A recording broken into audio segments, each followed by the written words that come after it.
And what was the end of the affair? We met in the Place Royale again, you know about it.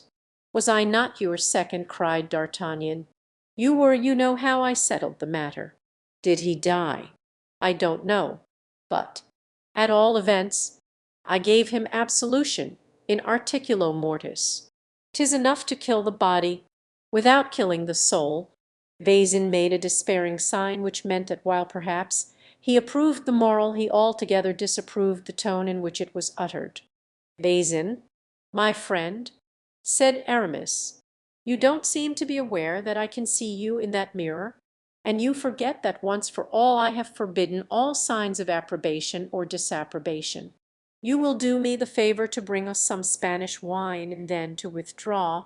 Besides, my friend D'Artagnan has something to say to me privately. Have you not, D'Artagnan?" D'Artagnan nodded his head, and Bazin retired, after placing on the table the Spanish wine. The two friends, left alone, remained silent, face to face.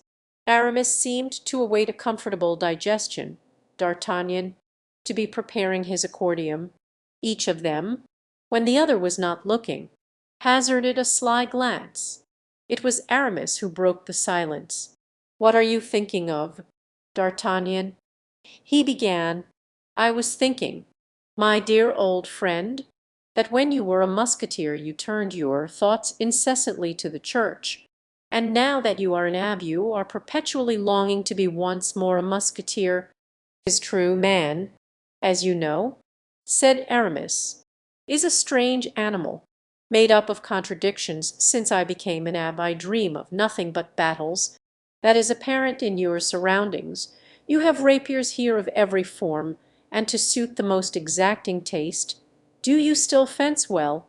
I fence as well as you did in the old time, better still. Perhaps I do nothing else all day. And with whom? With an excellent master at arms that we have here." "What, here?" "Yes, here, in this convent. My dear fellow, there is everything in a Jesuit convent. Then you would have killed Monsieur de Marsillac if he had come alone to attack you, instead of at the head of 20 men."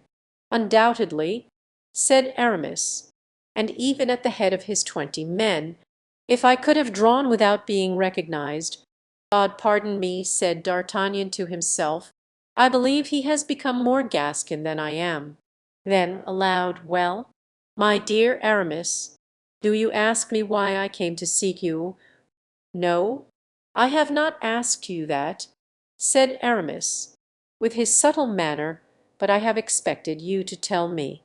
Well, I sought you for the single purpose of offering you a chance to kill Monsieur de Marsillac whenever you please, prince though he is." "Hold on, wait," said Aramis, "that is an idea of which I invite you to take advantage.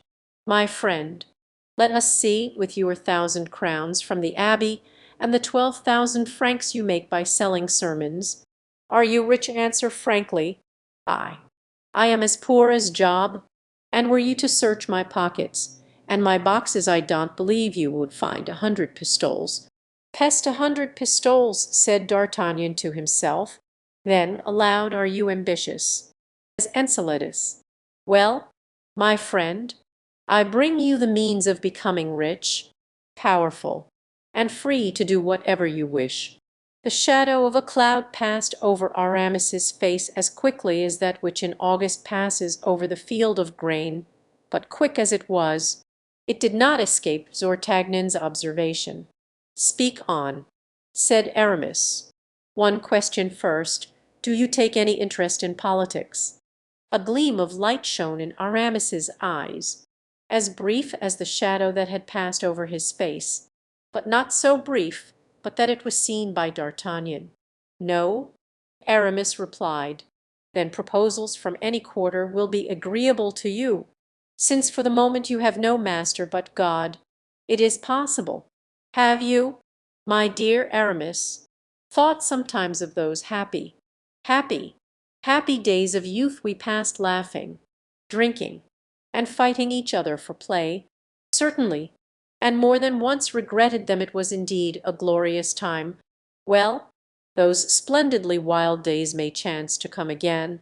I am commissioned to find out my companions, and I began by you, who were the very soul of our society."